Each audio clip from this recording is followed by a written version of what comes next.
Well, as promised in ABT Lockdown Live, we have got them here, the 2019 Venom Rods BARRA Australian Open champions, Dicko and Adam. You guys stole the Australian Open last year with 11 out of 15 fish for 37 kilos. First question to you guys is, are you going to defend it with another 37 kilos this year? You reckon that's going to be enough to take the title? No, not at all. No way. Not at all. I reckon the average fish will be about 90 centimetres.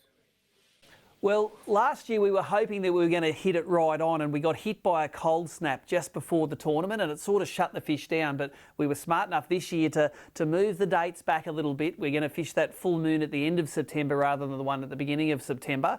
What's the word that you guys have heard from the dam as to how it's been fishing? Because I know you're about to duck off on a big fishing trip now, but in the back of your mind is BARRA Australian Open. What have you been hearing from your guys at the lake?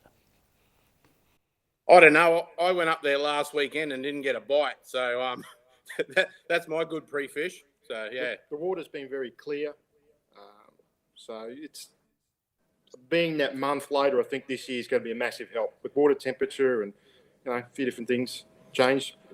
It'll fly. From what I've seen on social media over the last 2 weeks, a week and a bit, it's starting to come alive. So I think we're primed to have a really good comp. So touch wood. That's awesome.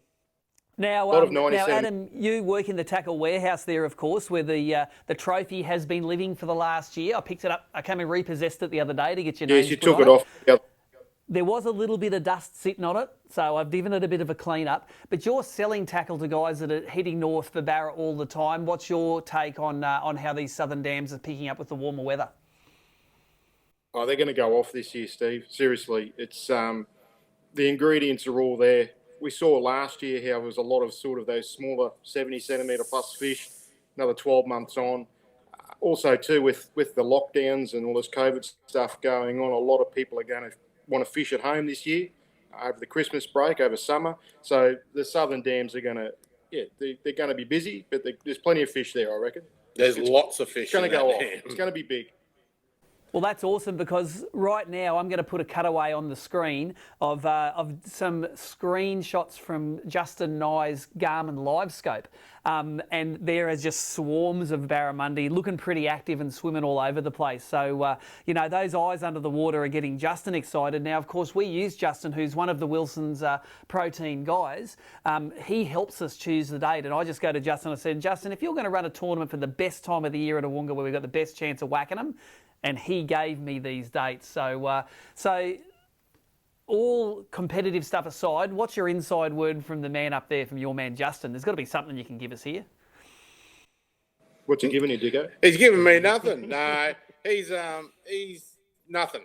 No, he's It's Steve. A lot of these guys go very quiet a few weeks out before these events. They just shut up shop.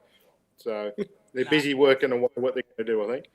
That's fair enough, because one of the things I've learned in tournament fishing over 20 years is don't believe anything anyone says the day before the tournament, because it's all rubbish. Now, last year we fished this event with 14 teams, which gave us a $7,000 prize pool. At the time we were recording this, we've got 21 teams at the moment, which gives us over $10,000 prize pool.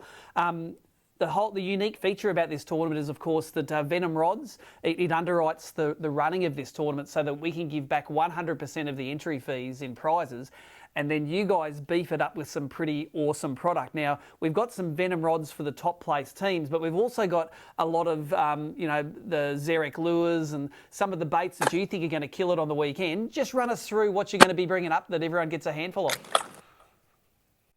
So this one here is the old fish trap. The 110 fish trap. So we got quite a few of them to give away, and that's a given lure in any of the dams on the East Coast.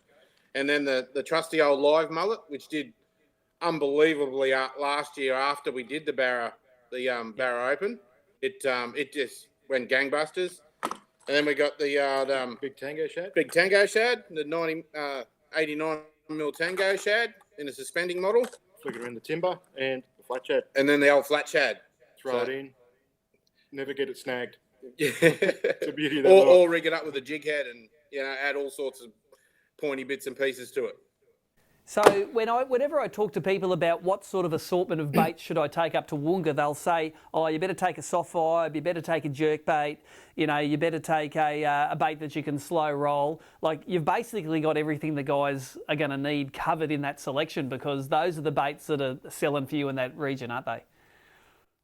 That's it. That's 100% right. So yeah, all of those baits there have been catching fish in Awoonga, so which is really good for us, and and they'll work in any other dam as well, of course.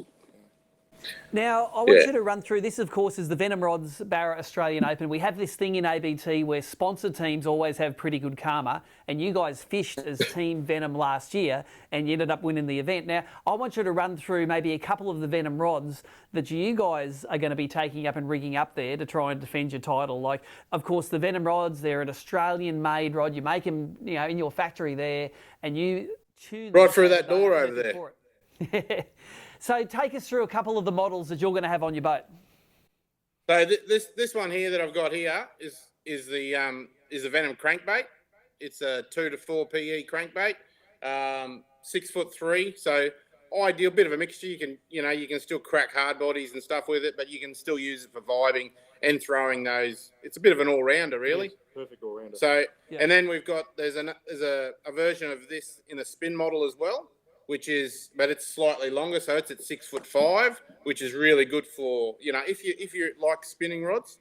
But then we've got 7 foot, we've got swim bait rods, we pretty much got in that Venom range for barra fishing.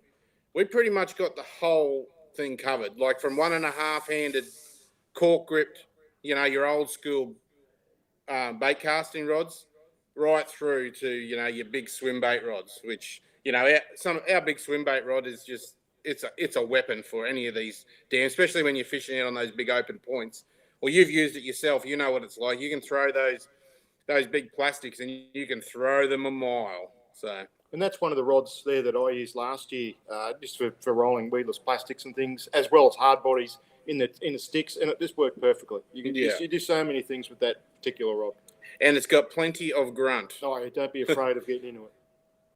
Yep. Plenty of grunt. One thing I noticed with the Venom rods is I pick them up and I expect them actually to be a lot heavier than they are. I don't know if it's a preconception about locally built rods, but man, they are light in the hand. And even the big rods, even the big swim bait rod, it's designed with really good balance so that you can sling that thing all day and you don't get as tired as you think you're going to get. Like, how much input have you had into that, Dicko? You've wielded that rod for many barra tours now. It's all in the technique, isn't it? The little light rods, you can crack a hard body with no worries, but those big rods are actually easy to swing when you get your technique right. Yeah. Oh, mate, that big rod, it's perfectly designed for throwing. We designed that around the codfishers guys with those big, they're throwing 250 mil long walking baits and big swim baits and things like that. So it had to be able to throw one of those things really comfortable. And I've just gone into a 7-inch flat shads and 9-inch flat shads, throwing them on the barra, and it just becomes like my arm in the end. You can just keep casting and casting and casting. That's your Faust special, isn't it? Yeah, I love it up there. Yeah, that's right. No, Dicko, you are what we call now a barra tour addict. You come on all the tours. Yeah. You catch a lot of fish on there. What I want is, you fished with Adam in the Australian Open to win that title, but you often will fish with a client or someone else you rotated in the barra tour a fair bit. What's the number one bit of advice that you've got for someone that might be sitting in Brisbane and saying, you know what, I can't go down to New South Wales. I'm going to go give this barra event a crack. What's your bit of advice for someone who's given it a go? Because we know that you've been up there pre-fishing and it's going to totally change in a couple of weeks between when you were there and when you're there next time. If you get onto the fish when you're up there, you can have a session of a lifetime. What's your advice for a punter that mightn't have much confidence, but they want to go and give it a go? What's your advice to them? Mate, my one bit of advice is to pick a location and just stick to it. You know what I mean? Like, especially if you've got fish showing, just stick to it. They will bite eventually. Just work it. And that's what we did last year. We picked the location that we picked was the one that we got one bite off it in our pre-fish, but we saw fish there. So we just stuck to it. We stuck to it. And everyone else, you could see them driving around the dam.